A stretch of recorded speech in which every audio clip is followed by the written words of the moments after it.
Thomas, welcome back to the Jay Burden Show. How are you doing? Very good. Thank you, man. I appreciate. I'm I'm very blessed and honored that you invited me back. Well, thanks, man. I really enjoyed it a lot. So, Likewise. continuing my theme of asking you the questions I feel like no one else has, right? Like, look, I'm not a historian, and I enjoy your work on revisionist topics, but there's only so much I can really add to that discussion. But I want to talk with you about the other thing you're kind of notable for or known for in these circles, which is your sci-fi.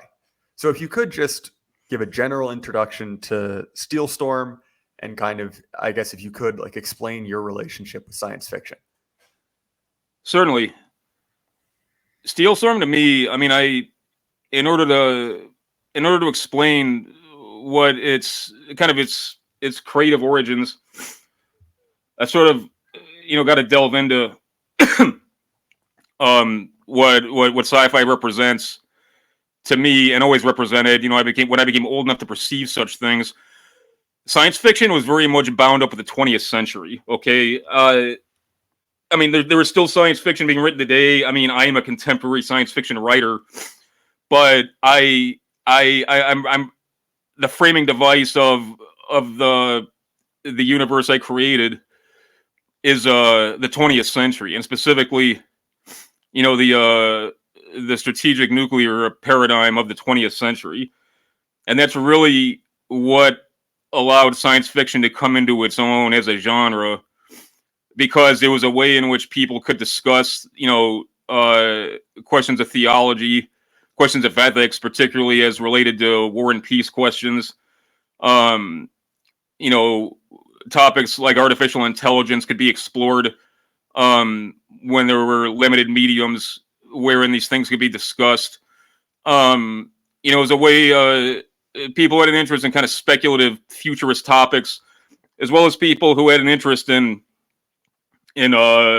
deep theories of military science and political theory. They could explore these ideas with the kind of alibi that they were just writing stories. But also, aside from kind of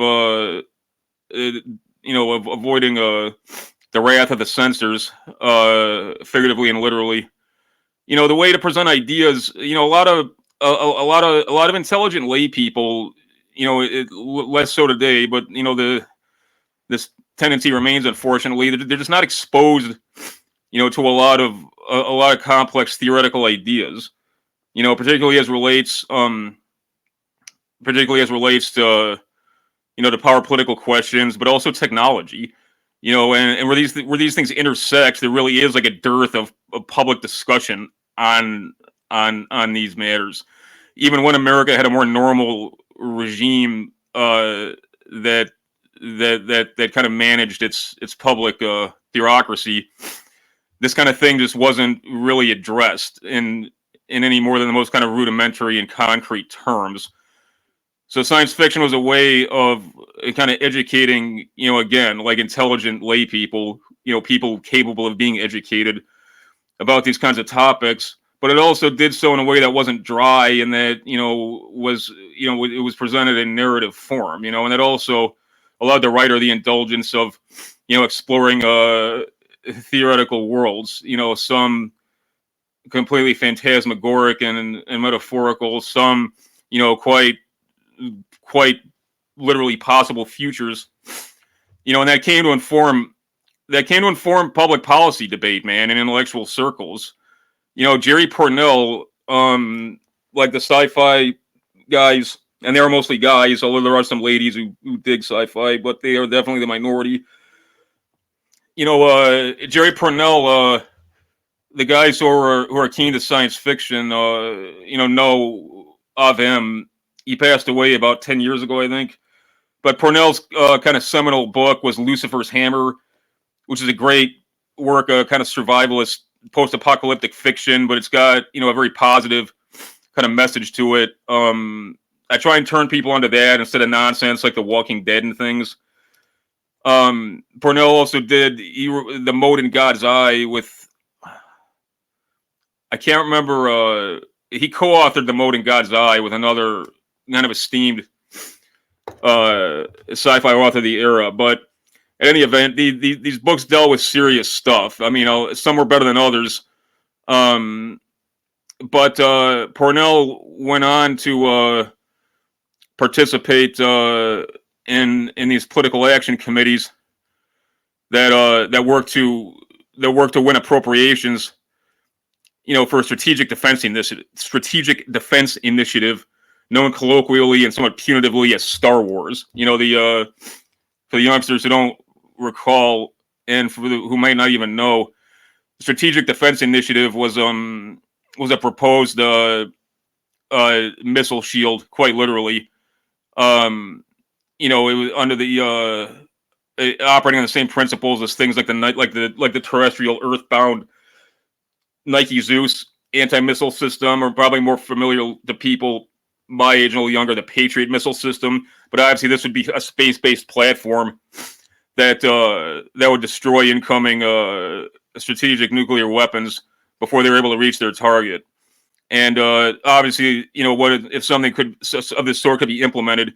That would be a game changer. I mean, it wouldn't totally obviate the nuclear threat presented by the Warsaw Pact, but it would have all but guaranteed with then extant technology that the United States could survive a bolt from the blue first strike, okay, and wage and win a nuclear war even after a devastating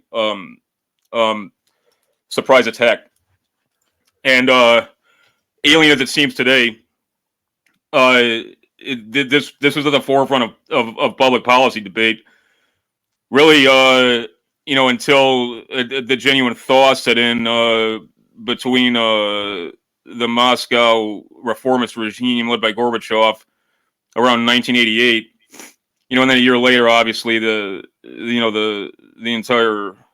entire structure ceased to exist. The Eastern Bloc structure. But point being, Jerry Pournelle, I digressed quite a bit, but my point is that Jerry Pournelle is a prime example of a guy who literally was a science fiction author, who participated in NGOs and became the public face of a proposed applied technology that quite literally had global implications for the strategic landscape and the kind of shorthand description of which was on the lips of every news anchor in the '84 presidential election. I mean, that's remarkable. So this was not just some science fiction was not it was not just some kind of weird like genre where that appeals to guys who who kind of enjoy thought experiments that don't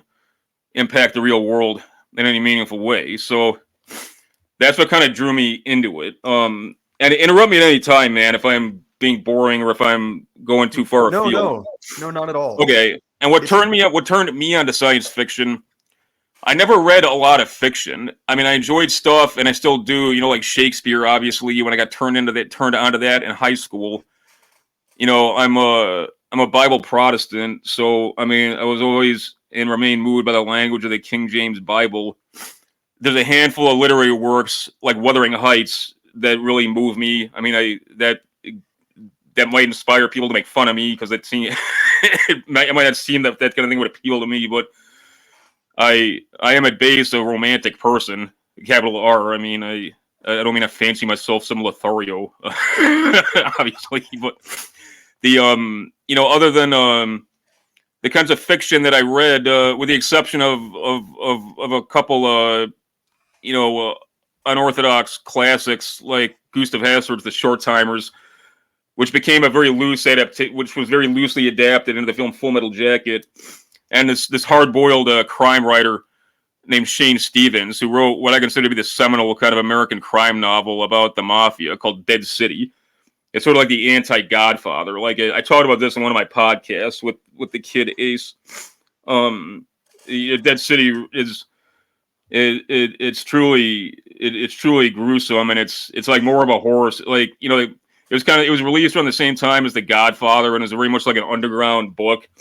And it's the kind of book that actually appealed to guys who were kind of like in that lifestyle, like in the era. And it's more a horror story than kind of kind of cheap paperback opera like The Godfather was.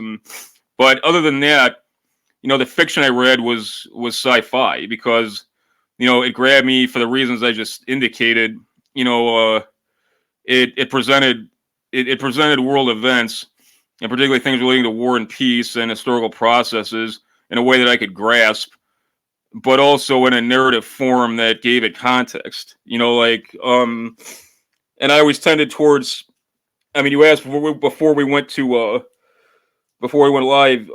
You asked about my influences. Frank Herbert, first and foremost, it goes without saying. Not just Dune and the entire Dune universe, but a lot of his other books that are lesser known, like the Santa Roga Barrier is a great book. I highly recommend it. And Herbert's a very unusual science fiction author because he's not properly hard science fiction because he doesn't deal with the concrete theoretical technologies and potentialities therein of the imagined future. Nor is he soft sci-fi. He's not really dealing with fantastical beings and things like that, and just abstract symbolism. What he's really doing is he's writing about political theory. He's writing about race. He's writing about religious and social infrastructure that quite literally creates culture over time. He's talking about man's relationship to these things, both as an individual and as a member of a racial or ethno-sectarian or cultural community.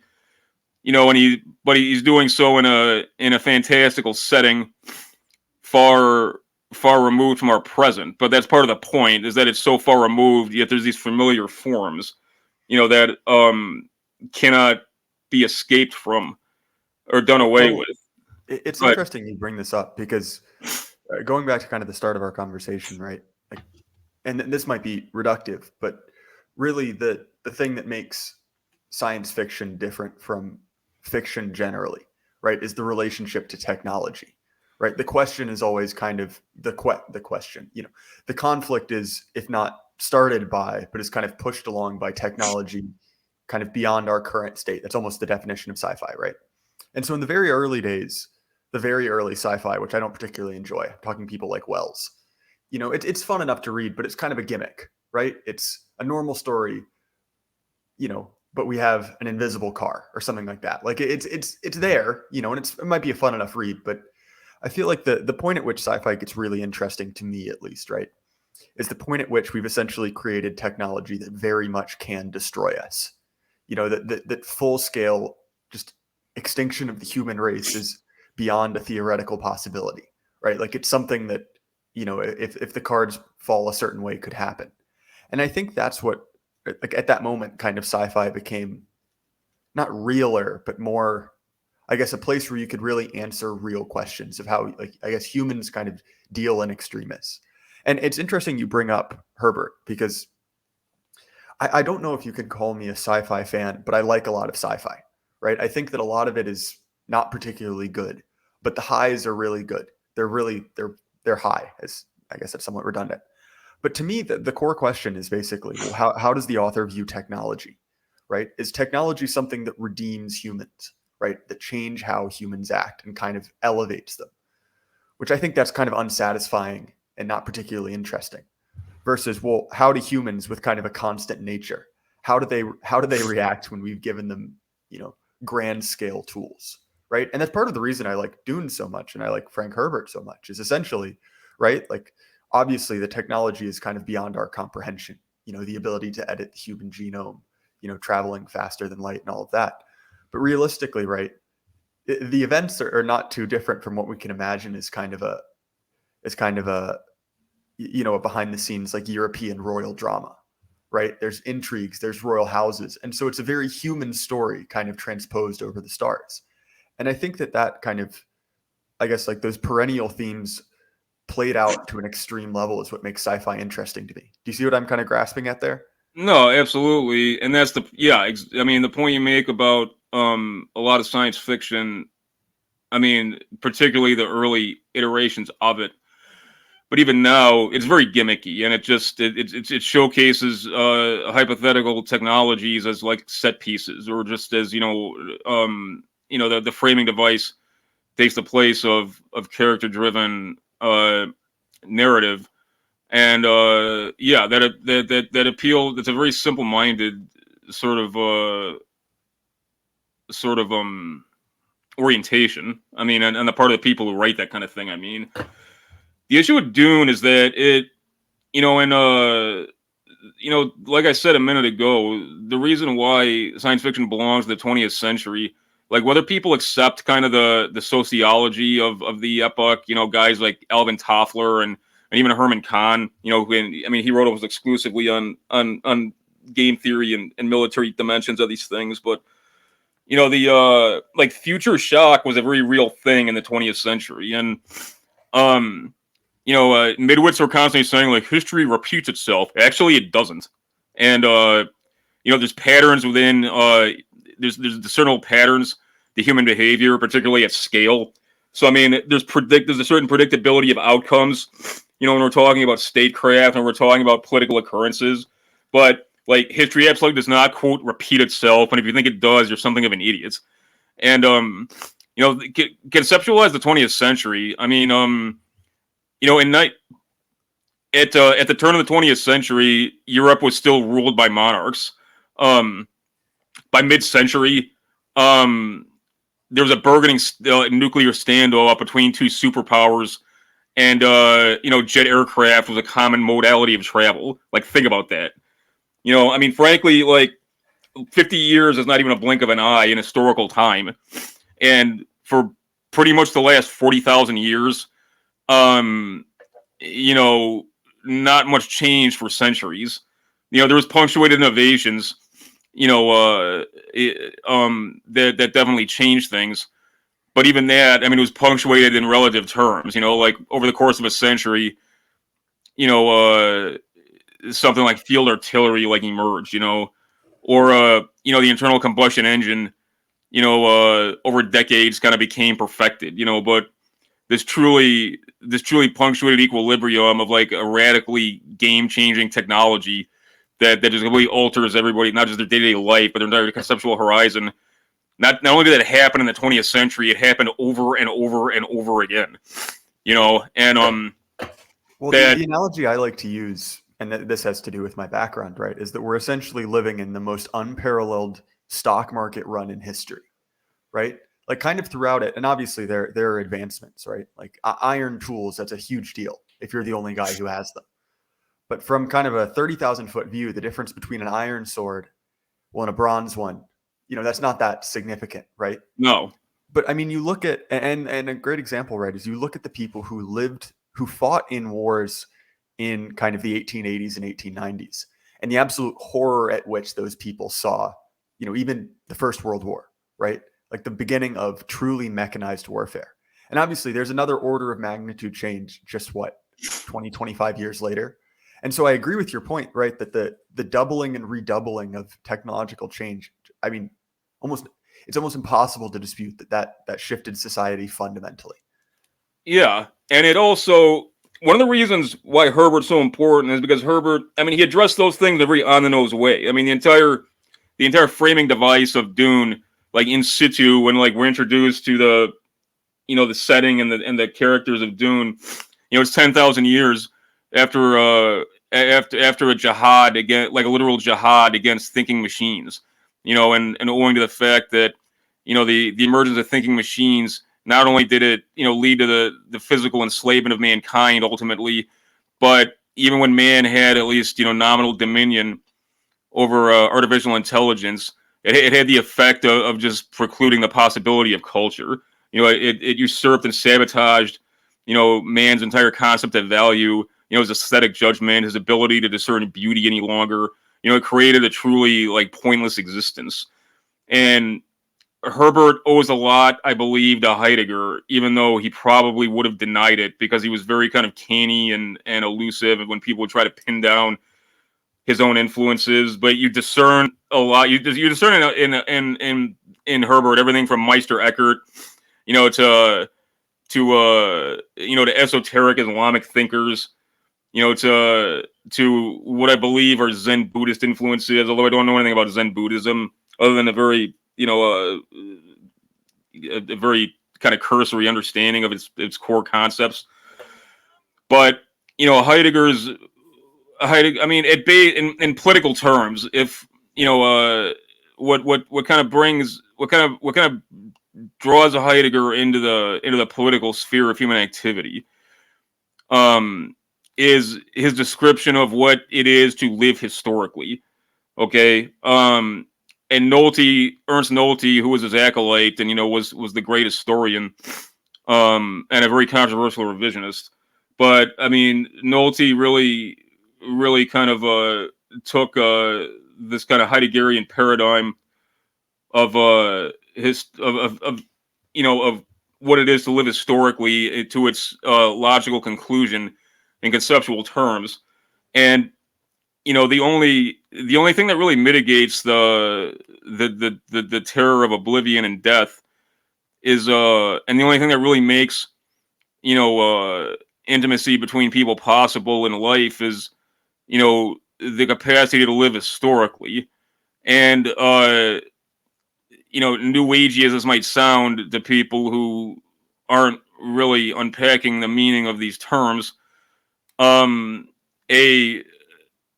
people who come to share a consciousness in common, owing to a shared biology, which is only one component of a historically communitarian experience, but over time, a community of people becomes a truly perennial community, and in a very real way, they partake of a consciousness that transcends the death of individual members. Like, I mean, quite literally in terms of the transmission of common modalities of thought, okay, and concepts, and symbolic psychological features and things of this nature. I'm not talking about anything airy or mystical or like about spirits or anything of that nature. Okay, and Herbert was very, very fixated on this. I mean, as am I. That's one of the things that drew me into Herbert. And the converse of that is that if you remove people individually and collectively from historical existence, by preventing the development or this maintenance of that, linear consciousness and experience of being held in common over generations, you're in a real way like murdering an entire world of consciousness for all time. And if you want to understand why people fight so hard to preserve their way of life or their way of being in more properly descriptive terms, that is why. And I'm not saying the common man who is mired in these circumstances and fighting to preserve, his way of being in existential terms contemplates it this way or could even articulate it this way. But instinctively, he recognizes that is what is at stake. And this is also why, although it's an uncomfortable topic, if people want to understand what happened in the 20th century, involving the categorical annihilation of entire populations, which was first devised and implemented by the communists, escalated and sort of returned in kind as a modality of political violence by the German Reich, and then ultimately the normalization of it in the planned waging of strategic nuclear warfare, where the attrition tipping point was what volume of mortal attrition would constitute the literal death of the enemy society. I realize I just threw all that at you. Could you excuse me for like 2 minutes? I've got to go pop a couple anti-inflammatories, frankly. I'm in a little bit of pain. No, not at all, Thomas. Okay, yeah, I'll be right back. Yeah, forgive me, man. Sure thing. So I'll fill up air while Thomas is out. To me, it reminds me of, and if you've ever read, and I'm no scholar, right? But if you've ever read both the Old Testament and anything about kind of Mesopotamian civilizations, right? Like if you go to the the British Museum, or even just read the scans of it, it's you notice this like language of annihilation, right? Like we struck them all down. We dashed out the brains of their infants. We left not one stone standing, and none of them were left. And then 3 years later, they're fighting again, right? And then that's to a certain extent a literary device, right? Like it was certainly a crushing victory, but it should be read as like, oh yeah, how'd the football game go? Oh, pretty rough. We got slaughtered. Obviously they didn't actually, make a pyramid of skulls at the 50-yard line, right? But that real capacity for human extermination, and look, I understand, right? Like Caesar waged a genocide. The Mongolians killed a lot of people, but the ability to really fully scrub, an area from human habitation is kind of unprecedented. And look, again, I understand there are historical examples somewhat to the contrary, but that real not only ability but kind of normalization of, I guess, just full scale and complete genocide is kind of unprecedented. So Thomas, I was just kind of talking about the difference between wars of annihilation and kind of the pre-technological era. Like Caesar killed an awful lot of Gauls. The Mongols killed an awful lot of everyone. But the ability to essentially push a button and wipe a civilization from the earth is kind of unprecedented, right?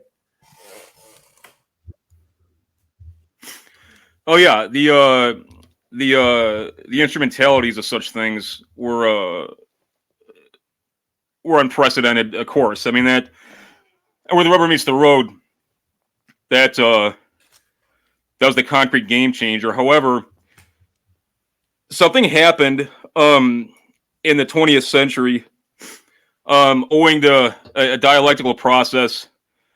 I mean, that was underway, I mean, for centuries beforehand.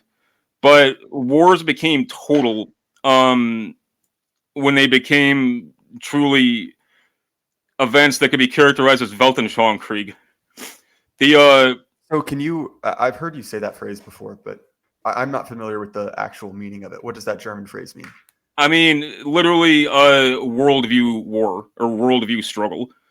Um, I agree with Nolte's basic thesis that there was something there is something not just intrinsically homicidal on a massive scale, but axiomatically so to Marxist-Leninism.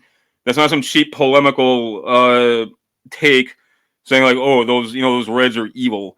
Like what I mean is that the what communism demands, in order for it to be implemented, it's got to completely restructure man's conceptual horizon.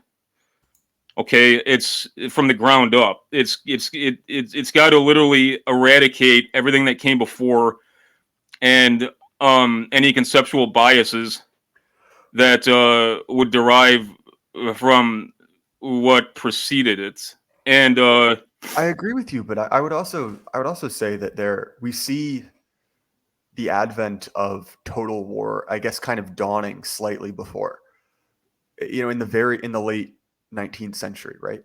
I mean, Because I think, there was always instances of genocide and yeah, categorical annihilation of enemy forces. I made the point before, that the Greeks distinguished between hostis and inimicus. Conflicts within a common, a basically common moral paradigm, and conflicts waged, against peoples outside of that paradigm. Okay, in which case, no quarter would be afforded to them, and yes, there were instances of genocide, but well, that had a more. I was more talking about, and forgive me because I just want to interject this quickly because I think this is an interesting discussion.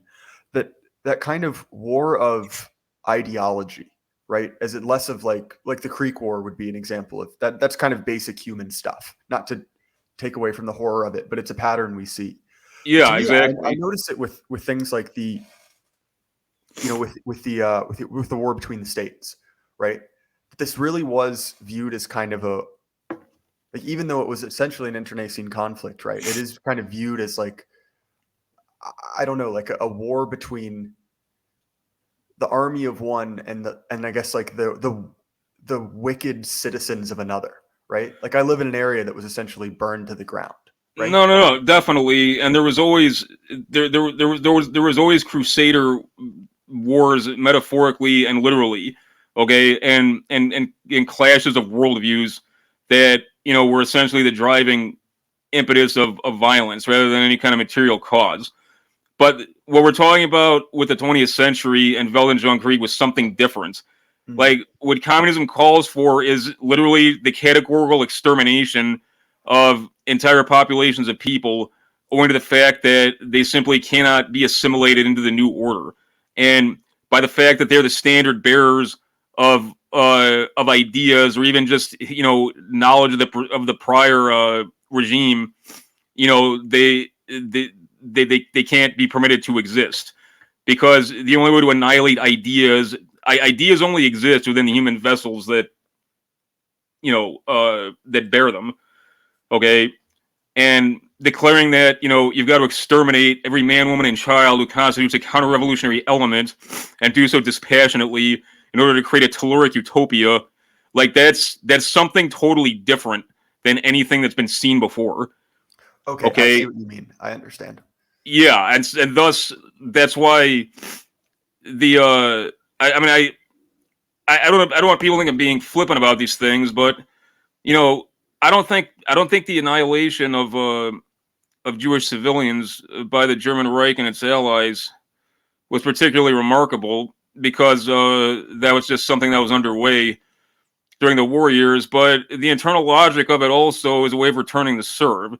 Like I indicated a few weeks ago in an episode I cut with our dear friend Pete Canones, as Nolte indicated, the German Reich was aiming to exterminate the exterminator. Okay, if you accept, and I'm saying from the perspective of the German Reich, okay, if communism is literally annihilating the European way of life, and the progenitor of communism is the Jewish world of social existence, the only way to annihilate communism is to annihilate the standard bearers and progenitors of that idea. And if that is European Jewry, you categorically annihilate it. Just as that population is the progenitor of an ideology that axiomatically is exterminating Europe in its biological stock, its conceptual existence, its ability to live historically, and perpetuate itself. Like that is the way to understand it. And if people think this sounds abstract, again, like I'm not in esoteric. Again, I'm not saying, and neither was Noli suggesting, and neither was Heidegger, although he was dealing with things in a far less kind of concrete and particular way, that when people are mired in these circumstances, that this is what they're consciously thinking or acting out. What he's saying is that at scale, or what these thinkers were saying, what I'm saying, is that at scale, in psychological and sociological terms, this is how Weltanschauungskrieg develops and resolves, and it's a unique phenomenon to the 20th century. That's why, interestingly, I find myself when people say that, like, the various genocides of the Second World War were unprecedented, I disagree with them, obviously, when their aim is to transform these events into an ethno-sectarian narrative of martyrdom. But they are correct, however unintentionally so, or inadvertently so rather, that these things were basically unprecedented. We're not just talking about the callous extermination of non-combatants. We're not just talking about enmity within a conflict paradigm, leading to combatant states not distinguishing between soldier and civilian. That yes, that's something that's always happened to varying degrees, albeit at lesser scale. But we're talking about a very different phenomenon, and I'm not splitting hairs here. So I realize that was a lot just now, but No, that unpleasant was topics it helpful. may be, it's fundamentally important to No, it was understanding the helpful. 20th century. I misunderstood what you meant at first, but that cleared it up. So I've read not a great deal of Marx, but I've read the Communist Manifesto and some of his poems. and I can't remember exactly where, but it's his early poetry. He writes a lot about Satan. I mean, kind of Yeah, an odd amount about Satan. And I know we yeah. talked last time about the like Milton's concept of Satan, right, as the kind of the eternal rebel. So where do you think, I guess, where do you think the innovation is in Marx that I guess allowed for this I guess philosophy of extermination? I mean, I just think that I don't think Marx was. I mean, I think Marx, frankly, was a. I'd go as far as to say that in many respects, Marx was an evil man. Okay, I do not think he was an. I do not think he was an architect of extermination in concrete terms. But I, I, I do believe he was basically a Jewish thinker. And when I say that too, people misunderstand that as well. Like they're like, oh, but Marx was an atheist. That's not what I'm saying. I'm not saying that Marx was going to synagogue every week. I'm not saying he started reading the Talmud. I'm not even saying he valued his heritage. Like what I'm saying is that conceptually, we can't really escape our confessional heritage. Okay, there's guys who are, I made the point of, like Paul Schrader used to comment that when he was at his most debased, and this comes out in a lot of his films, particularly films like Hardcore and like Taxi Driver. Even he always had kind of a Calvinist orientation, even when he totally rejected the faith. In term and the manner in which he abused himself, was was a kind of inverse like self-flagellation. Like people who I've read a lot of like some of these world systems theorists, who are who are people who were raised, in the Catholic faith, and throughout their entire adult life, they've rejected religious belief, but when in their discussion of ethics, they're invoking Thomist ethics and the scholastics. They're making like Catholic arguments, but trying to remove God from the equation.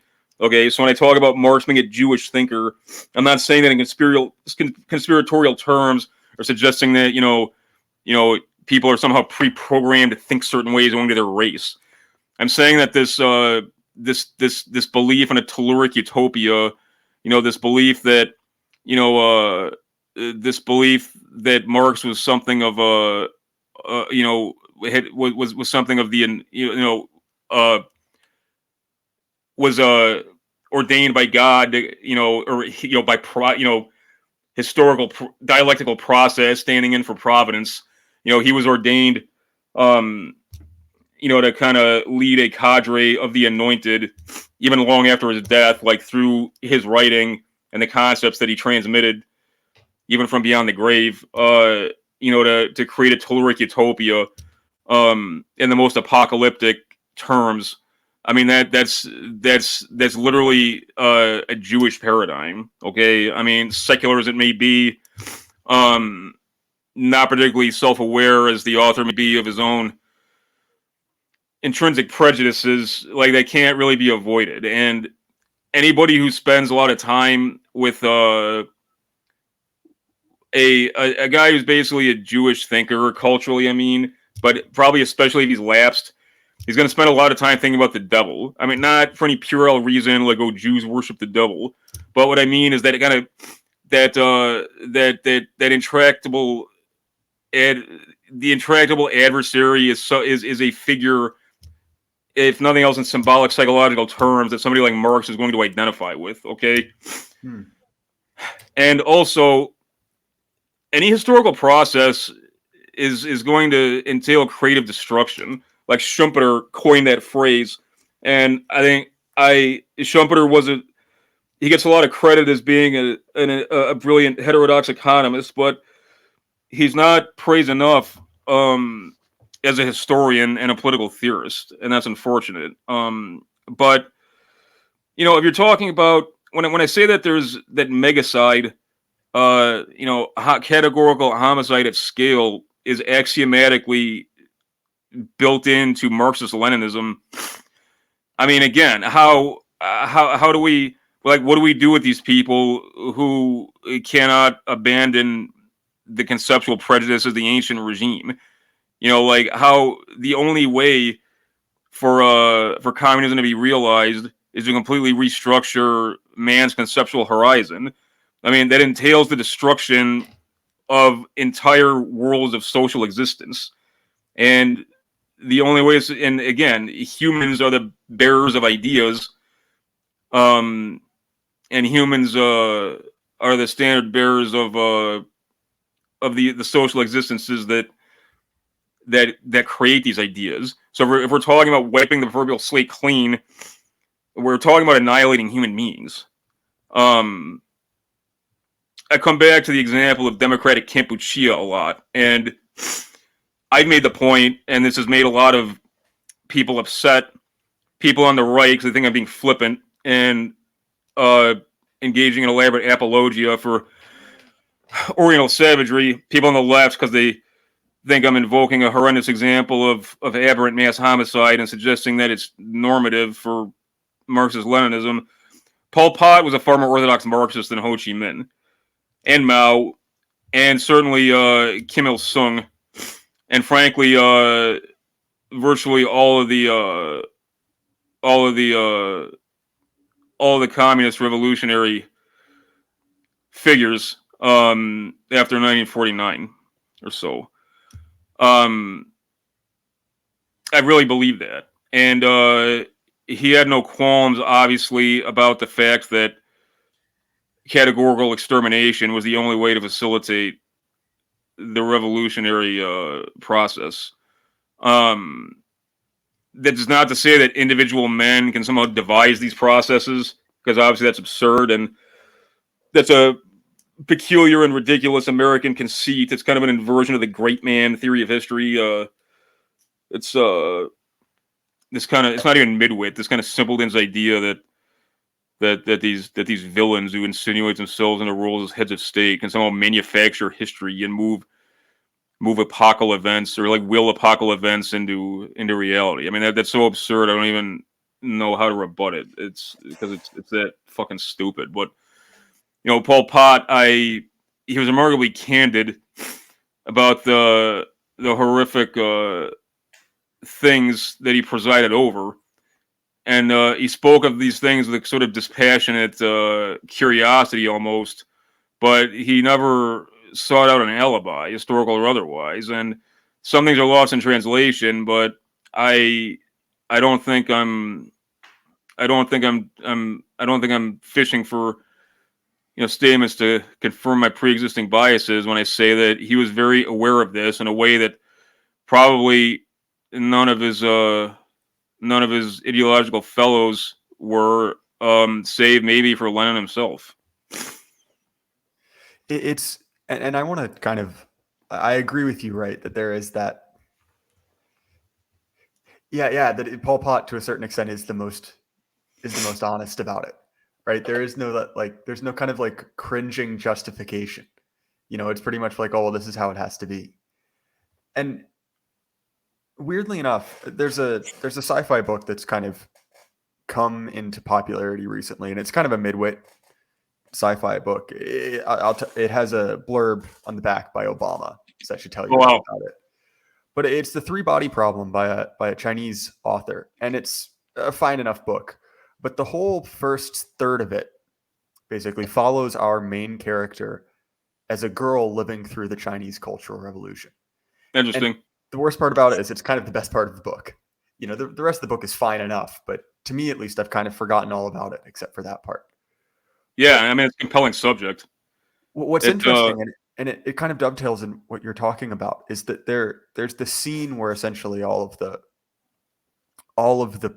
professors who haven't been executed have essentially been put on like labor gangs, right? Essentially to put them in the same plight as the peasantry, right? Right.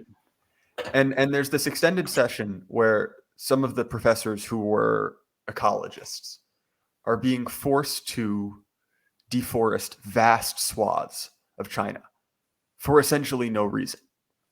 And there's this conversation, which, and again, I'm remembering this through the haze of a couple of years, right? Where essentially it comes out that like, oh no, they're not doing this for the land, right? They're doing it for you.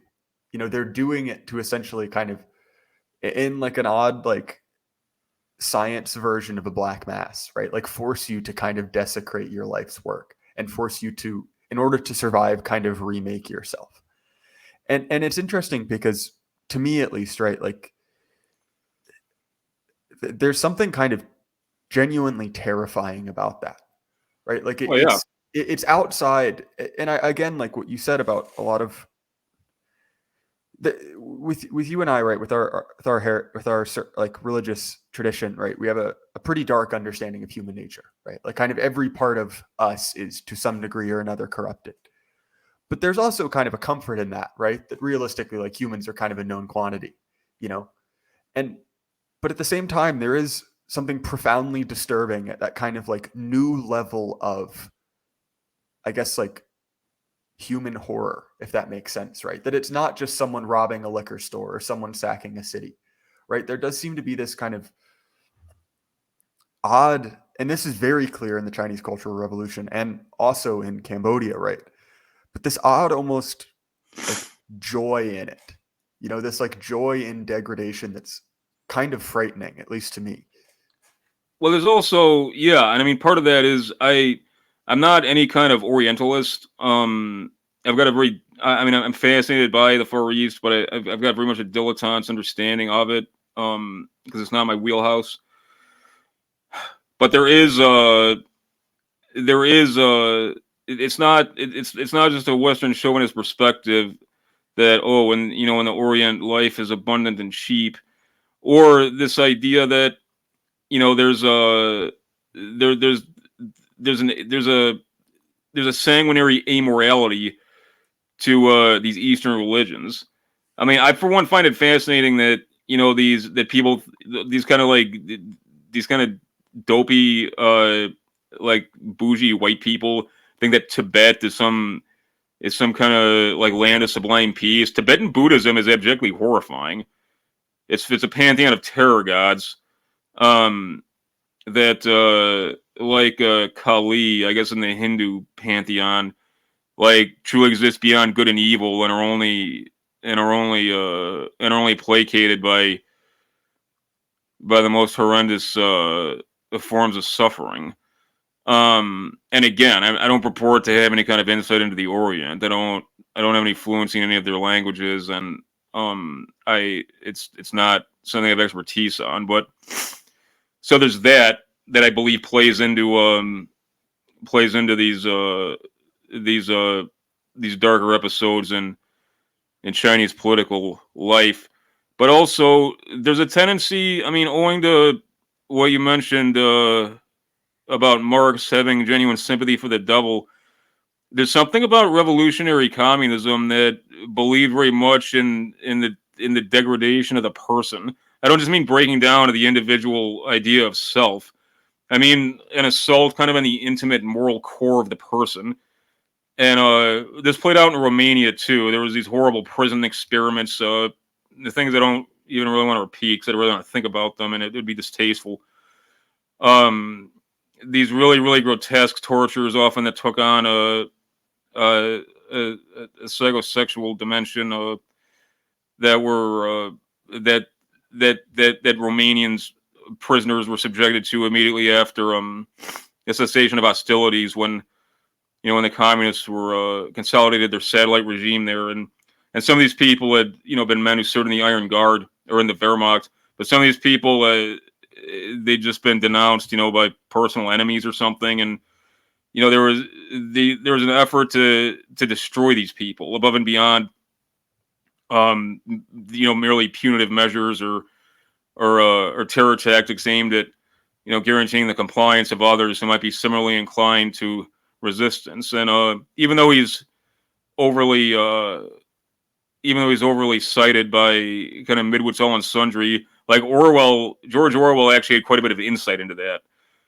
I don't think 1984 is a great book overall, but the process by which it describes what the regime's ambitions are with respect to their treatment of the individual in order to break down his psychic resistance and eradicate his inner self, to quite literally preclude the possibility of any dissident ideas even formulating. Because, again, communism, despite the fact that it places Hegelian's paradigm on its head, and drags cause and effect and human motivations and historical occurrences into the realm of the purely physical. I mean, sort of alleges. I mean, any theoretical construct or ideological structure that suggests that a dialectical process is the prime mouvant of history. They're talking about ideas, okay? That's inescapable, okay? And if you're talking about ideas, you're talking about you're talking about the transcendental existence of things beyond the tangible. I'm not even talking. I'm not making some Platonist argument, or I'm not even saying that things have some spiritual essence. I'm saying that so long as the idea of something exists within a human mind or minds, that thing exists. Okay, and that's what's terrifying about 1984 is that O'Brien, the party apparatchik and master torturer, he's at base a psychiatrist. Okay, or a a surgeon of the mind, if one will. Okay, in the most insidious terms.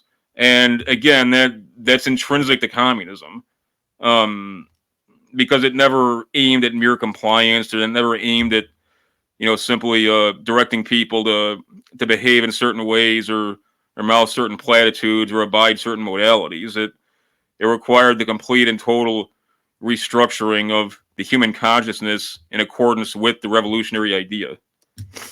Well, so it's interesting because I'm not super well read on what happened in Eastern Europe, but from the accounts that I have read, specifically, they targeted priests particularly gruesomely, right? And the Black Mass is actually not a bad thing to bring back up because, and again, I won't go into the details because they're distasteful in the extreme, but the things that they forced those men to do to essentially desecrate Christianity and Christian symbols to kind of break them are kind of horrifying.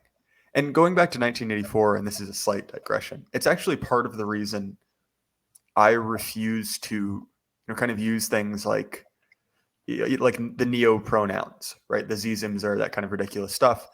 Is because there's kind of a psychological mechanism behind it. I don't fully understand the science of, but by kind of making yourself complicit with a lie, Oh, you're definitely. kind of buying into it, right? And that's what happens. And again, that's my favorite part of 1984.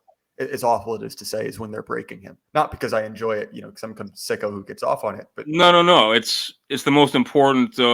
It's the most important aspect of the book, I believe, because it's not just some wild metaphor. I mean, everything in that book is everything that book describes, everything that happens in it. I mean, these are things that happened. I mean, the setting is it's a science fiction setting, but I mean, adjusting for those elements of the story. I mean, these were things that were precedented and documented. The and the I made the point to people before too. I mean, not just as a revisionist, but just in kind of non-adversarial discussions of history, where people who aren't properly students of history, but are receptive to new ideas and want to educate themselves further on things, particularly of a political nature. It's not really reductionist to say that in a very real sense, the history of the 20th century is really the history of the emergence of revolutionary communism. It's violent, and it's the megacidal arrival of it in Europe and then in Asia, and the dialectical and then the military and existential revolt against it by the German Reich and Empire of Japan and allies, and then its ultimate demise and capitulation. It's the dialectical process created, a kind of world society, in the image of in the image of both Trotsky and the free market. I mean, that's like history didn't end. And the people who invoke that term generally don't really understand what left Hegelians meant by the end of history. But it's you really the history of the 20th century is is uh is is really it's the history of it's the history of it's the history of Marxism and Zionism and the revolts against it, and the ultimate triumph of both ideologies, albeit in a dialectically altered form. And that's No, I agree with that. I think that that's well said. So if you don't mind, I'd like to slightly veer back on topic because I do want to talk more about Steel Storm. oh yeah, So, definitely, yeah. so I understand, right, that the I guess like looking at things bimodally, right? Like every sci-fi story is either a utopia or a dystopia. I understand that that's simplistic, but it's helpful for this for the Oh no, I purpose of think it's answering. basically true. Yeah. So where would you say that Steel Storm falls on that spectrum? And do you think that one of those ways of viewing science fiction is more or less helpful than the other? Steelstorm is definitely dystopian, but it's not. It's not gratuitously so. Science fiction that is gratuitously dystopian. I've got mixed feelings about the film and the book The Road by Cormac McCarthy. On the one hand, I think is a splendid antidote to foolishness like The Walking Dead, and I think the way it characterizes civilizational collapse and an environmental catastrophe and situations of shortage creating true savagery. I mean, it's a horrifying movie, but it's so bleak and so unrelentingly so. It's really, like I said, it's gratuitous. It's almost when I come across things like that, it almost evinces a contempt for the reader or the viewer. And that's not to say that I'm averse to exploring disturbing topics in my writing. I mean, sometimes I worry that I take it too far in the Steel Storm books because there's it deals pretty frankly with some pretty horrific stuff. Particularly relating to violence and sexual violence and violence at scale is perpetuated by regimes and things like that. But it's it's apocalyptic fiction with a capital A. I don't just mean because the framing device is an alternative 1983, wherein NATO and Warsaw Pact collide in a general thermonuclear war. Which, as time goes on, it's revealed that the origins of this owe not merely to structural features of the strategic landscape, but owe to a deliberate and conspiratorial web of intrigues. But I don't want to spoil the plot for those who wish to read Steelstorm, which I hope many people do. But within that dystopian setting, I'm trying to convey something about redemption, but not in a corny way. The intrinsic to the there's two basic timelines in Steelstorm. There's a timeline in the late 20th century into the 21st century where Billy Wong becomes a messianic figure in history. And Billy Wong begins. We're introduced to him. He is about the most contemptible creature imaginable. He's a drug addict. He's a street person. He's a sexual sadist, and he's a serial killer for all practical purposes. If Billy Wong can be redeemed, and not just redeemed, but can become a messianic personage, lowercase m, not messianic in terms of the Theology, right? Messiah, but yeah, in historical political terms. Um, I'm trying to convey something about the different lives people live when they're availed to these punctuated historical catastrophes that truly do you know sweep up human material individually and severally into their fold like driftwood or seaweed on a tumbling ocean, and Billy Wong is redeemed because circumstances allow him to be redeemed, and that is the cunning of reason in history, and that is to what many men who we view as these kind of great men of history, and who we consider above kind of their fellow man in terms of their moral integrity, that's grossly misplaced. Um, Obviously, God, God softened their will to resist His grace, and allowed them to become capable of salvation. But it was the hand of providence in history that allows Billy Wong to be redeemed. So that's first and foremost. And also, I mean, I melodramatic as it may sound, I mean, and I'm not particularly proud of it, nor do I dwell on it, though. I do know something of the Chicago street that Billy Wong endures day to day, and I've met Billy Wong himself as a composite of people I knew that very well. Okay, everything from his physical features um to his his tendencies as a polymath, to his sense of humor, to his sociopathy. I knew people like this, and this wasn't something remote. I mean, I'm not playing murder, but I lived a fairly nightmarish existence for a fairly long time. So there's that, and in terms of the framing device of War Day, I try to convey to younger people. I mean, I first became aware of my kind of civic consciousness, my awareness of like the world around me in political terms and structural terms.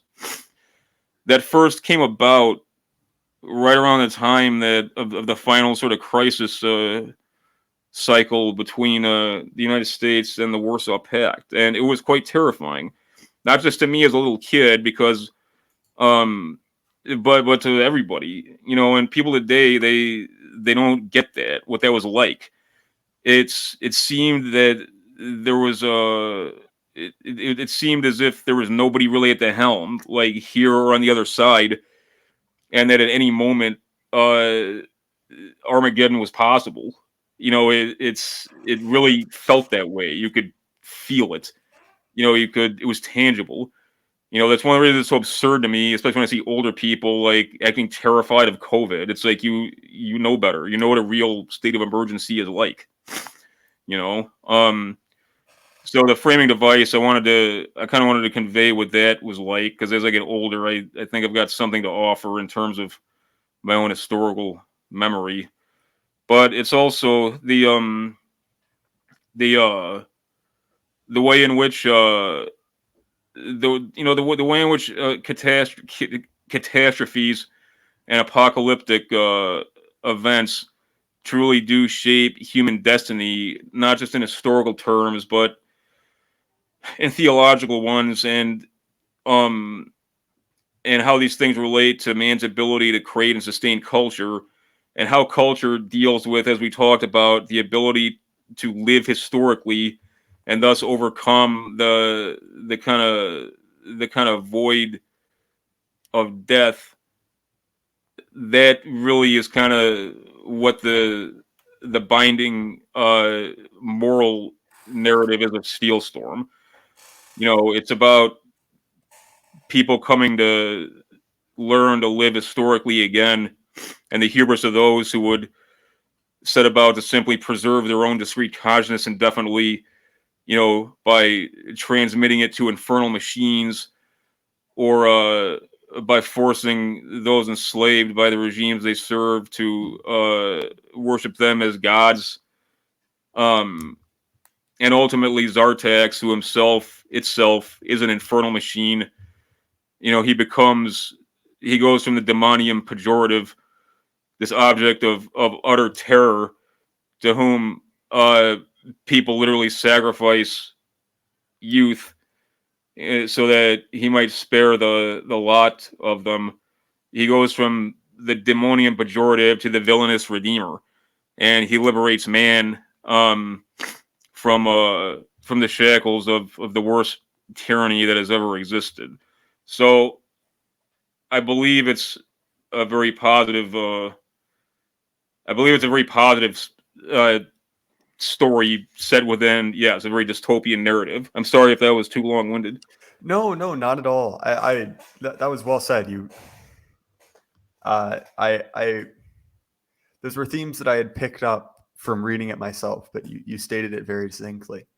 But it's odd that you bring up Cormac McCarthy because I have similar feelings to him that it sounds like you do. And actually, I have this in general with kind of things that are viewed as dark, right? Where darkness has a purpose, but I actually feel similarly about it to how I feel about sarcasm, right? That it's a tonic, right? It can't be everything because if it's everything, it just becomes this like gray, colorless goo. And look, if everything is that pointless, like why am I reading your story? Because if there is no redemption, and I'm not even asking for some type of, Hallmark style, like overly, No, saccharine of sweet course. redemption story. But it does start to become where nihilism can become almost paralyzing, in a narrative. And and the ability to redeem someone in a story who's truly a terrible person, by like on every metric, right, is both interesting to read and is also oddly hopeful in a way, right? Because obviously, look, I dearly hope that neither you or I ever kind of descends to the levels of Billy Wong, right? Yeah, I think that that's probably just mathematically improbable, but all the same, there's a little bit of me in him, you know, probably more than a yeah. little bit. But I think seeing yourself in a character who's truly despicable and seeing that, I guess, that truly despicable man become the historical messiah is deeply inspiring. And I think that in much the same way, and look, like this is more serious than something like Conan, but it offers something similar, right? Which I guess is a technically fictitious, but still deeply realistic, I guess, goal to strive for, especially for young men. I'd like to think so. Yeah, definitely. Yeah, I mean that's yeah. I mean nihilism really is a poison, man, and that's why.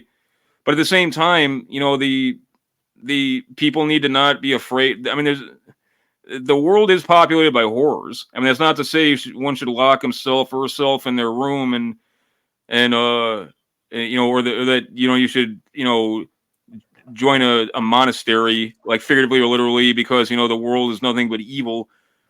um we've got to live in the world, and it's God's will that we live in the world.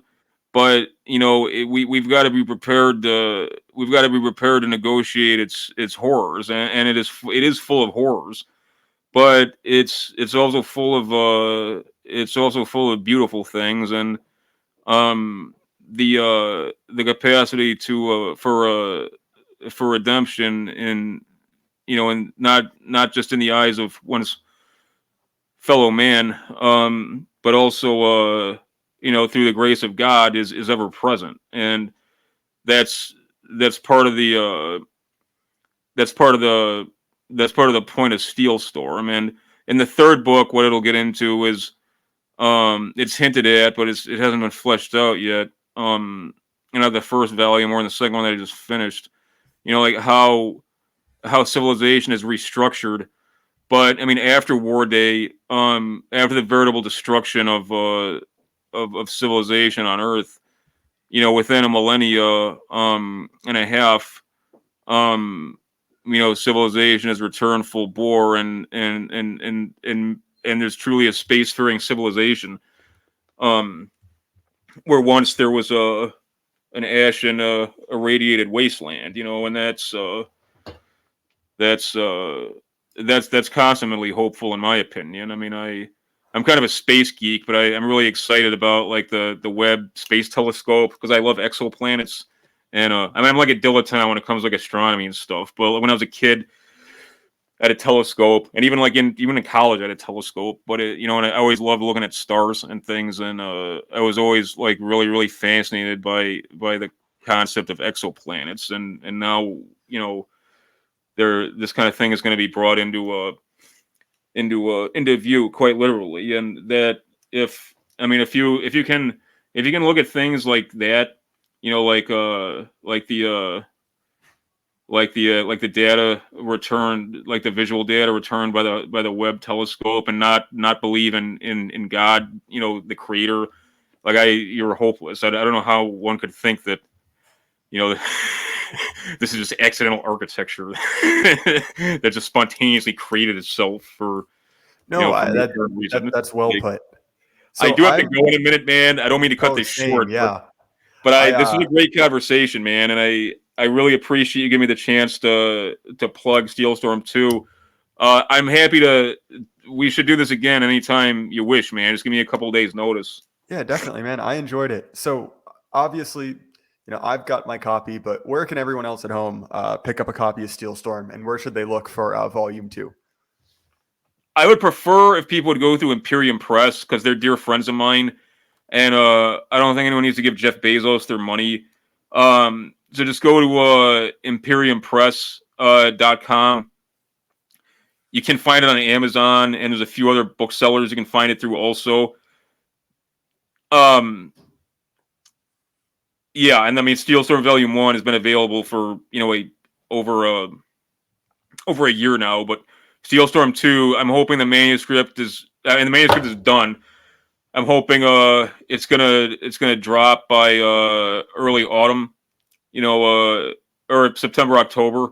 It'll be available for purchase, and I'll make sure everybody is aware when it does drop. You can find me. We've got a really active community on Telegram, which I think is a great platform, and it's devoid of the kind of censorship regime that is common to some of these other platforms.